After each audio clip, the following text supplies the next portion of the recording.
Êxodo capítulo 12, verso 8 em diante. Amém? Estamos lendo sobre a instituição da Páscoa. Diz assim: naquela noite comerão a carne assada no fogo, com pães sem fermento e ervas amargas. Não comam do animal nada cru, nem cozido em água, porém assado ao fogo, a cabeça, as pernas e as vísceras. Não deixem nada do cordeiro. Espera aí que a página voou aqui. Até pela manhã. O que porém ficar até pela manhã queime. E é assim que vocês devem comê-lo, já prontos para viajar, com as sandálias nos pés e o cajado na mão. Como depressa é a Páscoa do Senhor. Porque naquela noite passarei pela terra do Egito e matarei na terra do Egito todos os primogênitos, tanto das pessoas como dos animais, e executarei juízo sobre todos os deuses do Egito. Eu sou o Senhor. O sangue será um sinal para indicar as casas em que vocês se encontram. Quando eu vir o sangue, passarei por vocês, e não haverá entre vocês praga destruidora, quando eu ferir a terra do Egito. Este dia lhe será por memorial, e vocês o celebrarão como festa ao Senhor. De geração em geração, vocês celebrarão este dia por estatuto perpétuo. Amém? Glória a Deus. Queridos, na madrugada passada, a noite passada, né? De madrugada já que eu fui deitar, e quando eu deitei pensando que ia descansar, o Senhor começou a me incomodar com essa palavra. Eu falei: Deus, queria tanto dormir, queria tanto descansar. Eu falei: mas é melhor, já aprendi que é melhor às vezes levantar e anotar, do que também chegar no outro dia e ficar tentando lembrar aquilo que Deus estava falando na noite passada.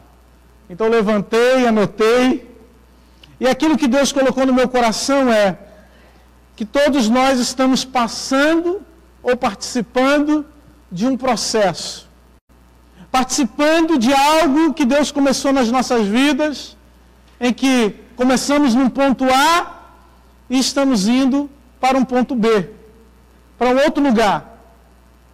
Só que muitas vezes o que está no nosso coração, né, como humanos que somos, é que queremos rapidamente chegar nesse ponto B que Deus tem para nós.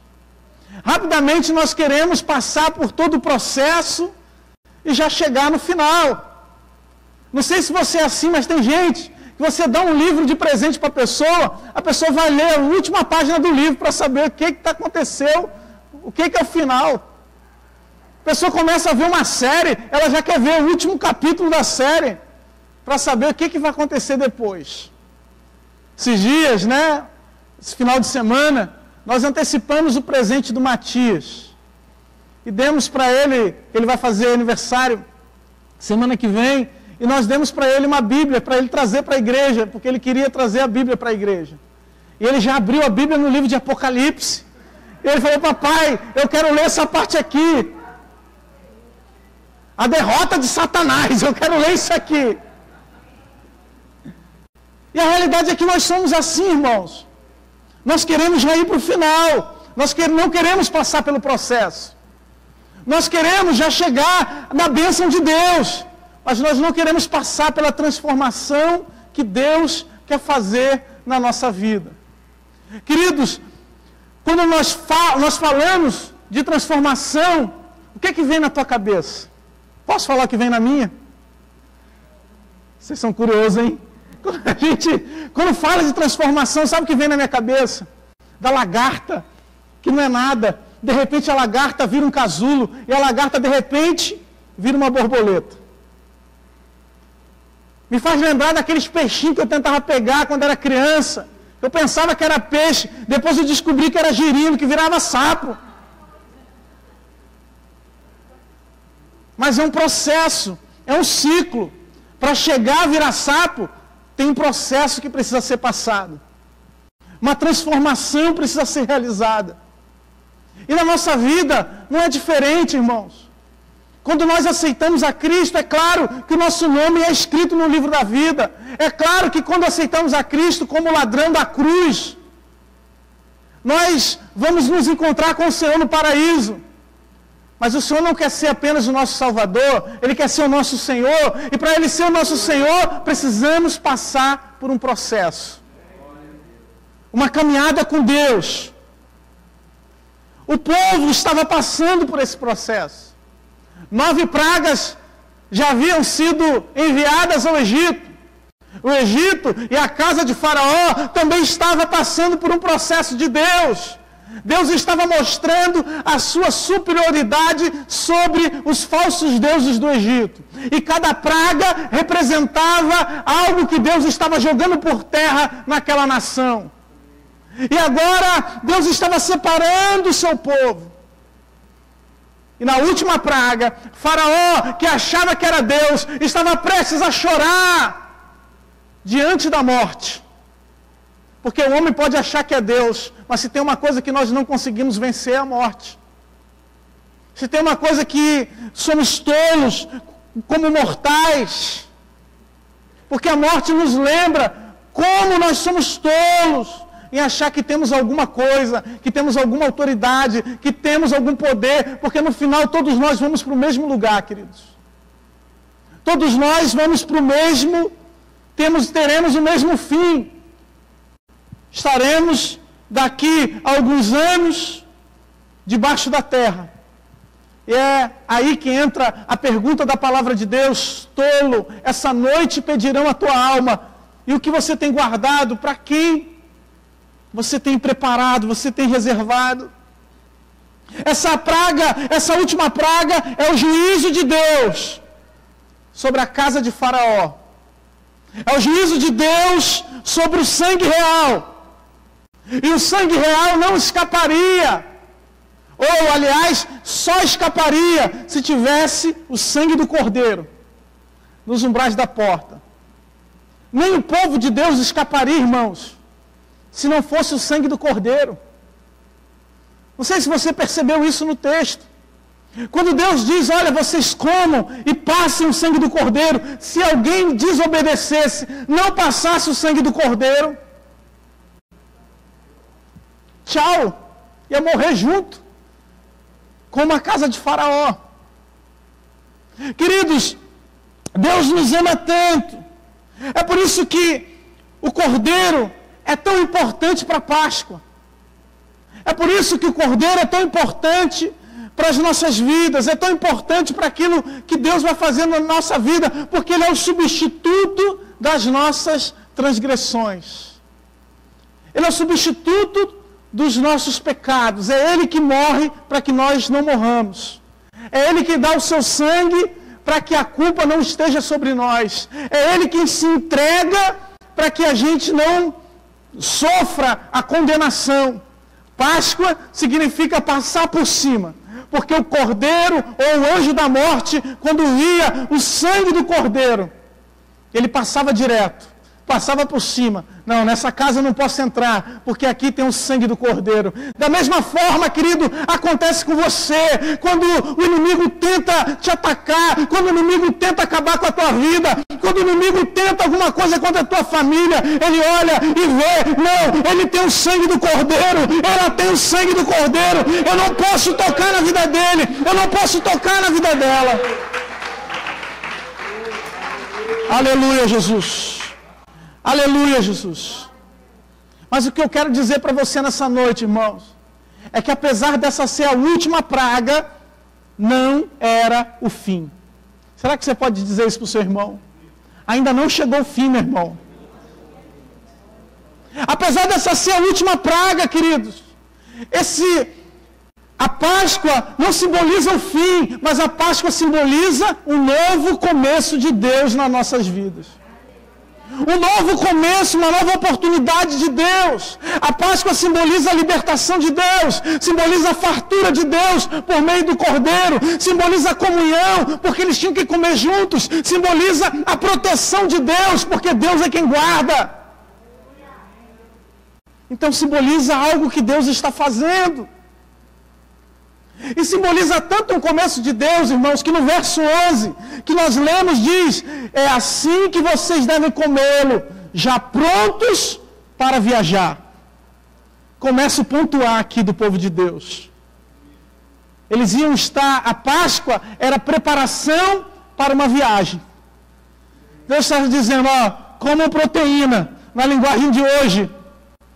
Vocês vão precisar comer proteína para vocês viajarem. Então comam o cordeiro. Vocês vão ter uma longa caminhada. Então vocês precisam se alimentar. Vocês precisam se fortalecer. Vocês precisam estarem preparados, porque ainda tem muita estrada pela frente. Porque ainda tem muita caminhada. Na tua vida, meu irmão, também não é diferente. Porque na tua vida também tem um cordeiro. Será que você pode dizer isso para o seu irmão? Diga: meu irmão, na tua vida tem um cordeiro. João Batista, irmãos, quando se encontrou com Jesus, no capítulo 1, no verso 29 de João, ele diz: eis o Cordeiro de Deus, que tira o pecado do mundo. Jesus é o Cordeiro de Deus. O homem estava morto, condenado. A condenação estava sobre nós, pelas consequências dos nossos pecados. Havia uma praga em cima de praga, condenação em cima de condenação. Mas agora Deus resolve fazer algo diferente.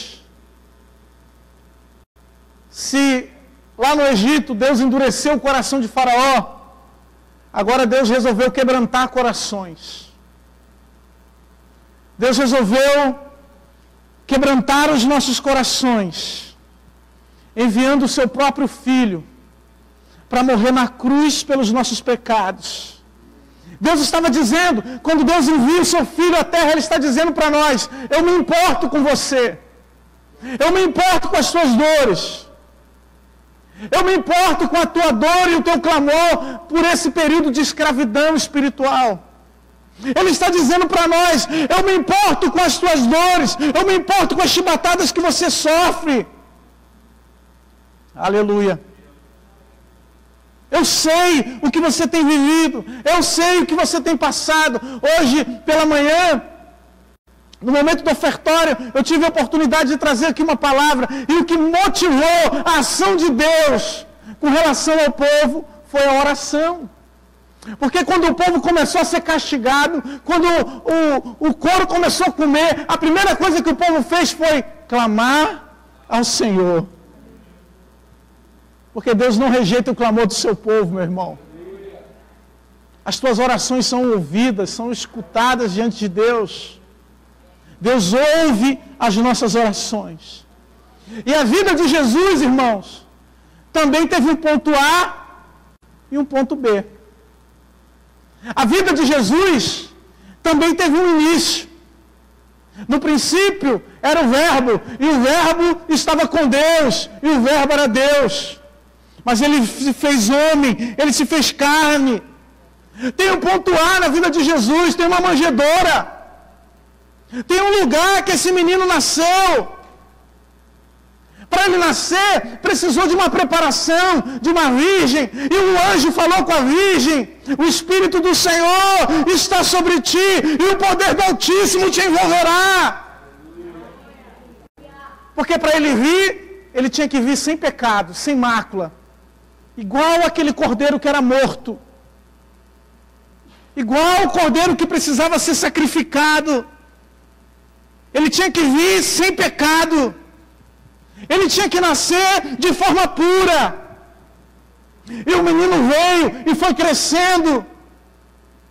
Ele precisou fugir, a família precisou fugir para o Egito. Quando eles voltam, Daqui a pouco pensaram que tivessem perdido um menino com 12 anos. Quando voltaram, ele estava conversando com os doutores, com os sábios.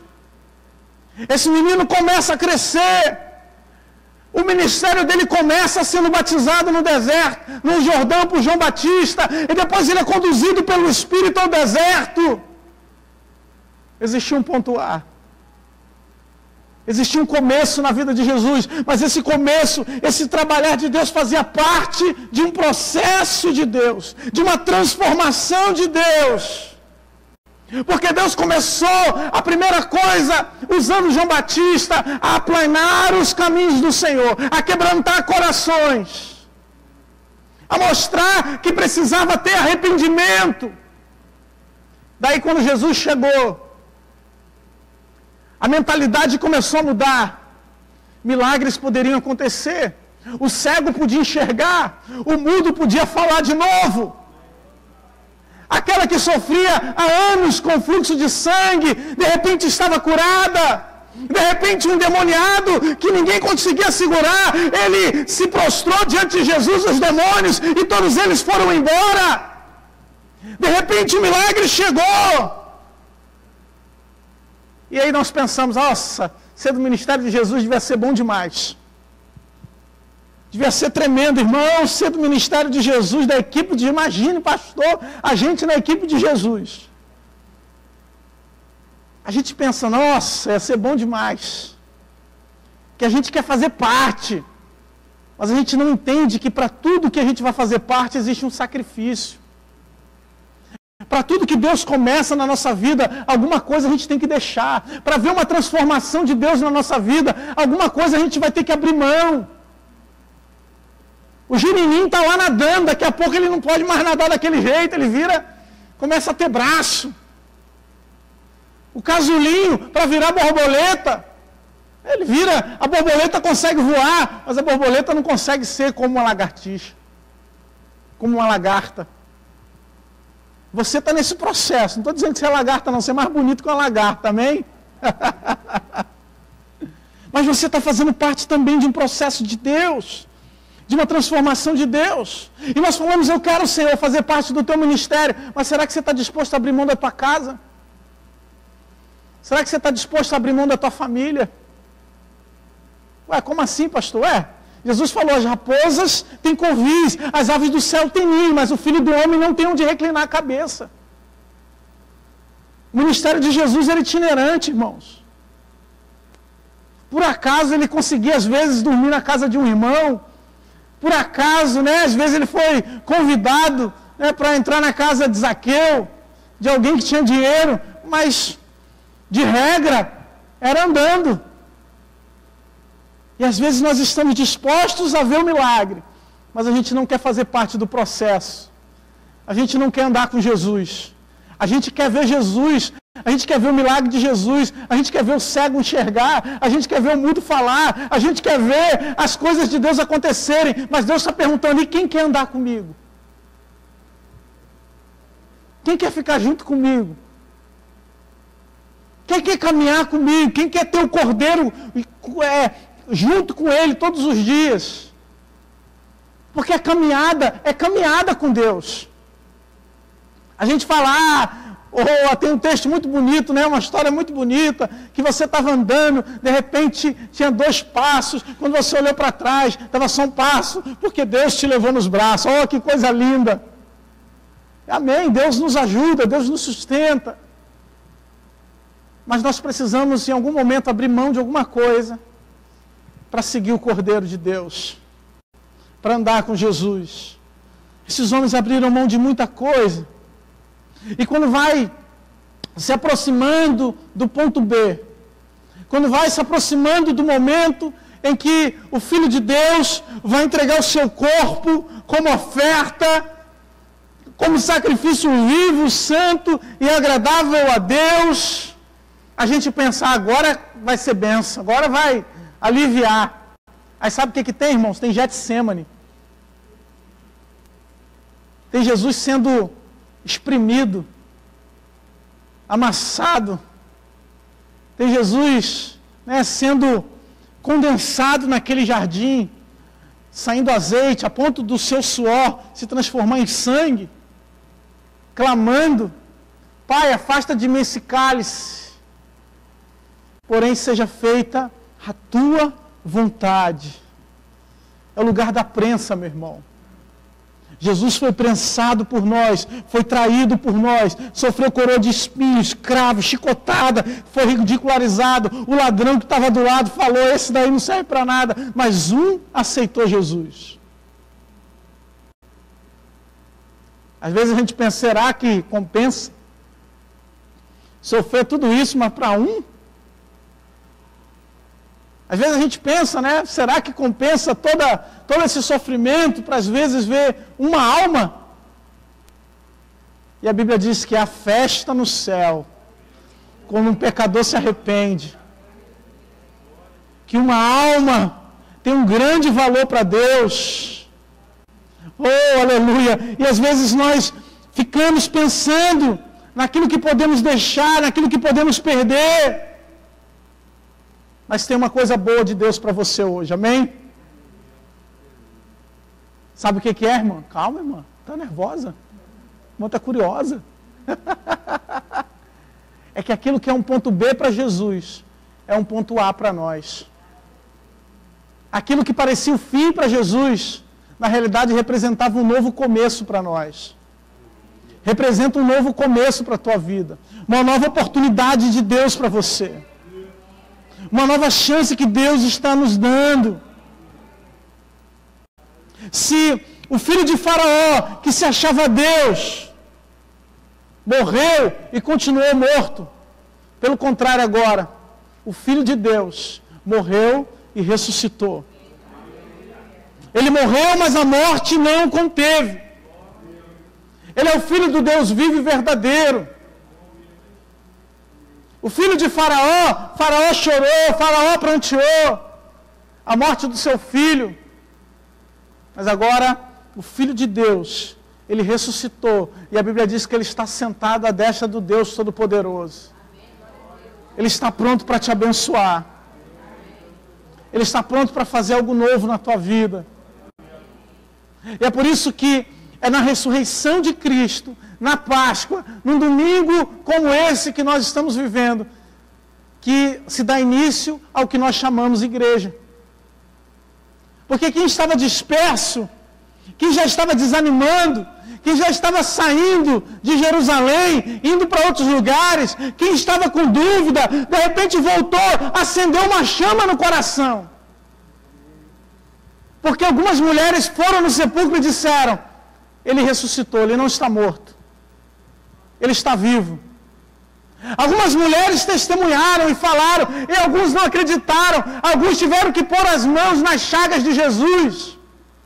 Alguns tiveram que se encontrar com Jesus fisicamente para crer. Alguns foram questionados por Jesus, como Pedro. E que Jesus pergunta: tu me amas, Pedro? E o Pedrão voltou a ter fé no coração.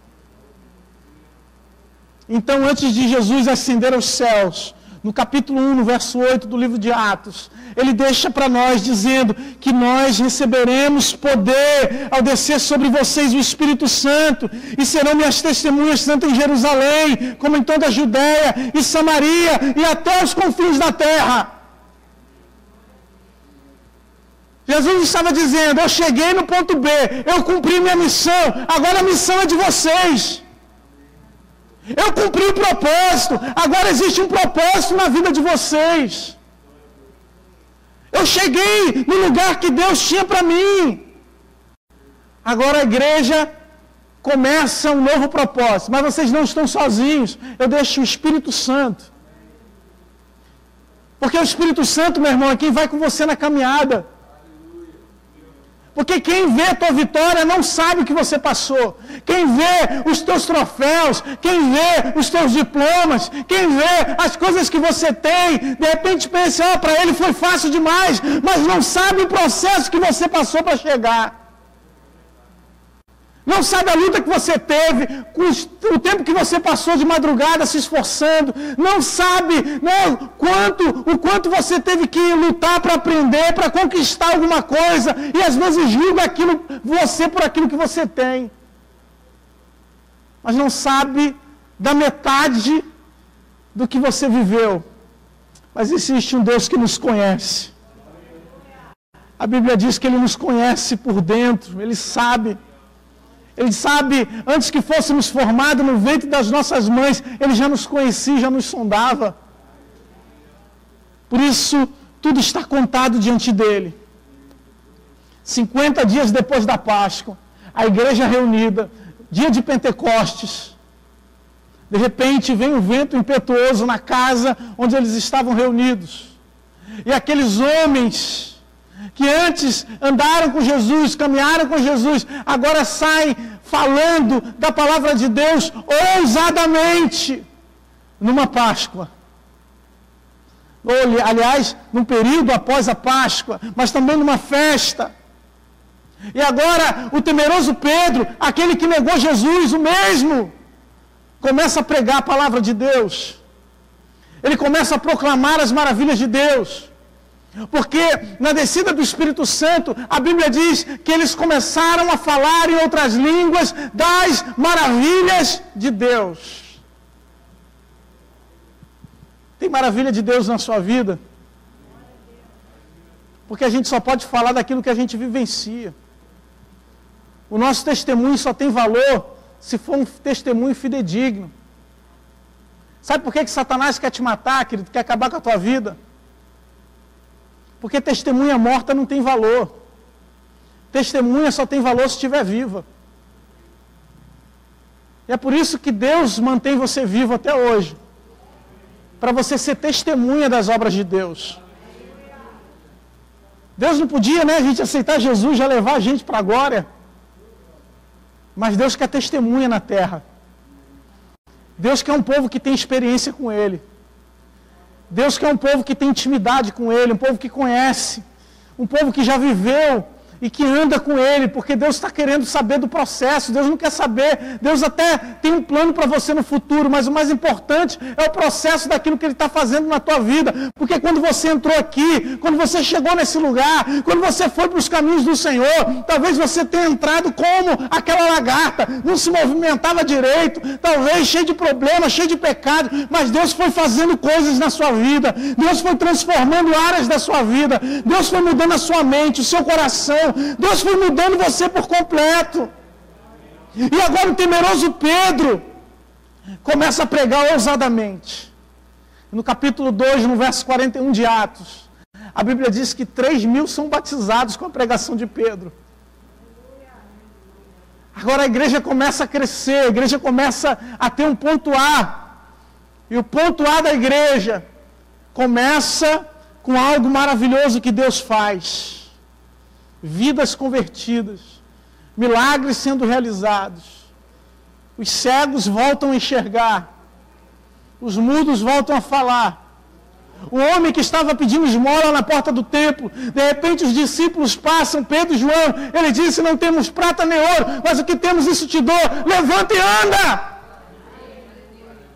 E aquele homem se levanta para a glória de Deus. Porque eles estavam caminhando com Jesus. E você que caminha com Jesus, você que anda com Jesus, você vai ter deserto? Vai. Vai ter luta? Vai. Vai ter Getsêmani na tua vida? Vai. Vão ter momentos em que você vai dizer: não tem travesseiro, não tem lugar direito para dormir, mas vai ter a presença de Deus, vai ter a glória de Deus. Vai ter a transformação do Espírito Santo. Você vai entrar de um jeito. Falava demais. Se preocupava com aquilo que os outros tinham. Falava da vida dos outros. Tem irmão que chegou aqui e falava pelos cotovelos, só misericórdia. Mas Deus foi mudando, Deus foi transformando o caráter. Deus foi mudando, gostava de pegar as coisas dos outros, né? Deus muda. Deus transforma. Gostava, né, de ficar na bebedeira até de madrugada, agora fica em oração. Porque Deus vai mudando, querido, o nosso caráter. Deus vai nos transformando. E essa transformação é no caminho. É no caminho com Deus. É por isso que Jesus é a nossa Páscoa. Porque a Páscoa é que nos transforma. A Páscoa é só o começo de uma caminhada com Deus, de uma viagem com Deus. O povo começou a sair depois desse alimento, depois dessa refeição. Eu já estou terminando o louvor, já pode vir para cá.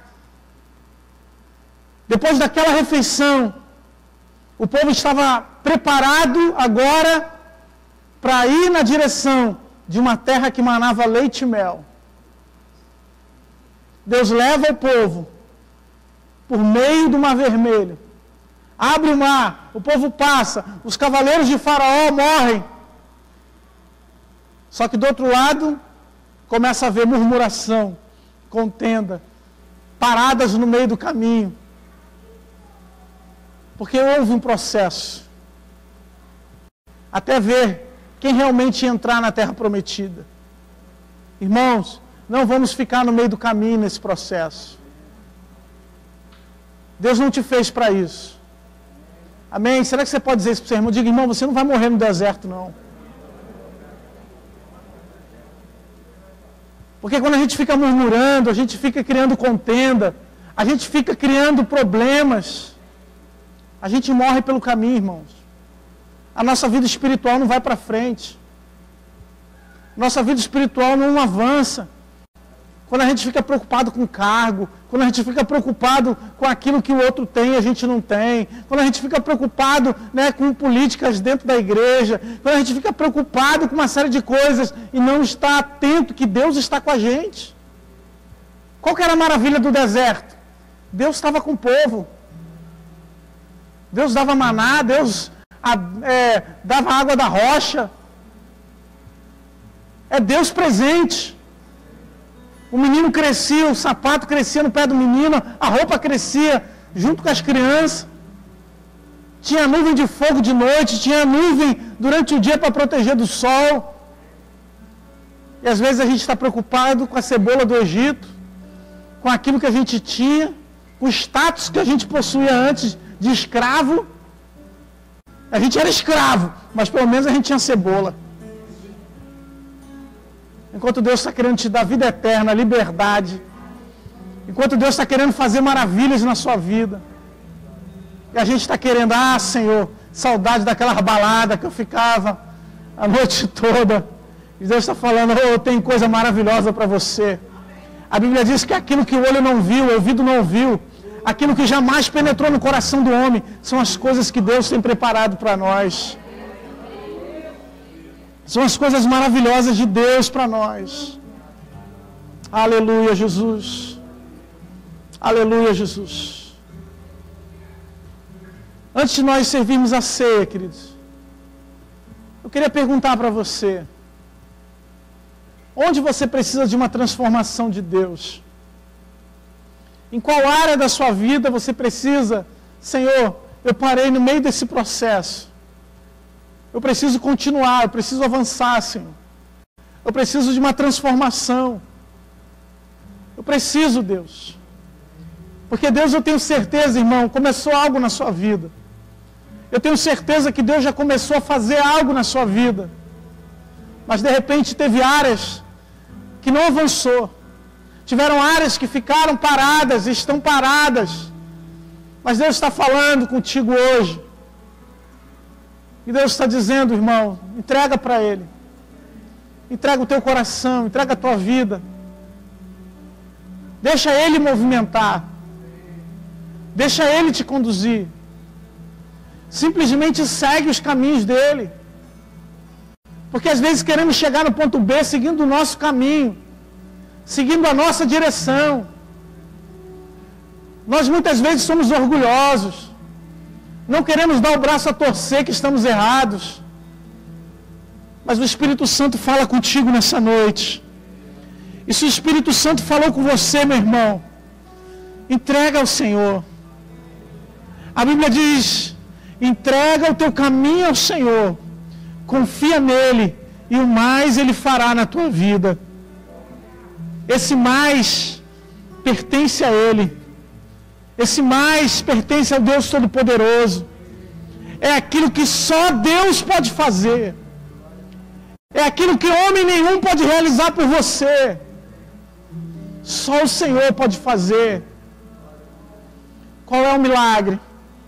Qual é a transformação? Ah, Senhor. Qual é a grande coisa? Aquilo que é impossível aos teus olhos, que Ele pode realizar. Deus. Deus. Quanto tempo você acha que Deus pode fazer, querido? Em quanto tempo você acha que Deus pode mudar? Deus pode mudar rápido. Basta você se entregar. Larabassou. Louvemos ao Senhor. Enquanto isso, os nossos irmãos vão vindo para